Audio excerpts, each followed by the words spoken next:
My name is Sean Bradshaw, Technical Fellow of Sustainable Propulsion at Pratt Whitney. Aviation has the power to be transformative. Aviation connects people, grows economies, and powers freedom.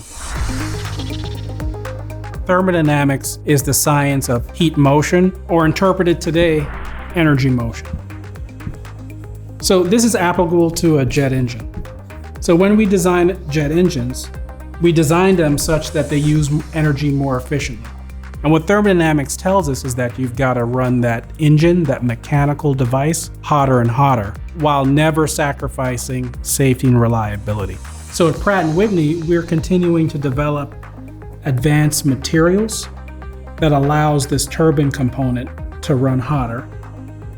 What's another way to improve the efficiency of this jet engine? One way to do so is to take that same motor and use it to power a larger and a larger fan.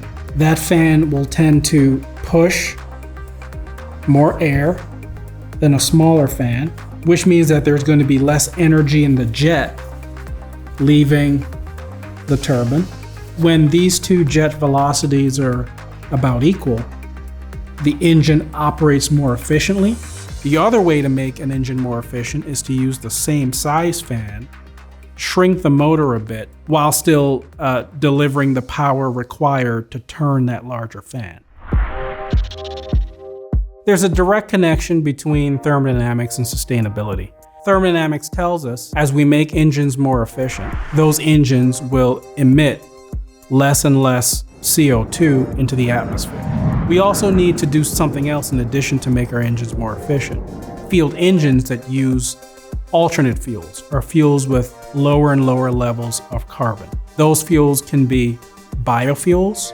Using those fuels tends to reduce overall CO2 impact as a result of air travel. Over the next 30 years, the world is setting itself on an aggressive path to decarbonize its economies. Aviation is no different. With a rising global middle class, we're projecting an increase in demand for air travel. And as air travel increases, if our technologies are the same without improvement, the aviation industry will emit more CO2 into the atmosphere, which can have harmful impacts on people, economies, and national security.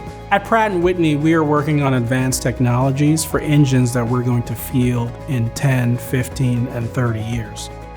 And those machines will be more efficient while maintaining our stellar safety and reliability record. Those machines will also have the capability to burn alternate fuels. And those alternate fuels can come from several different sources, some of them from biological sources, and some of those fuels may contain very high levels of hydrogen and low to no levels of carbon. The combination of the two, highly efficient gas jet engines and low carbon to no carbon fuels, will help the aviation industry meet its climate commitments within the next 30 years. In order for us to decrease our climate impact as global demand for aviation increases, that's a challenge. We will need forward thinking, creative thinking, always thinking though that's grounded in the principles of science and technology. At Pratt Whitney, we really value our engineers, and specifically, we empower our engineering talent to leverage their skills, capabilities, and passions to drive us forward. Central to that leadership operating model is empowerment, trusting your employees to use their skills, capabilities, and passions to design engines that meet all of their requirements, particularly safety, reliability, performance, and ultimately, sustainability.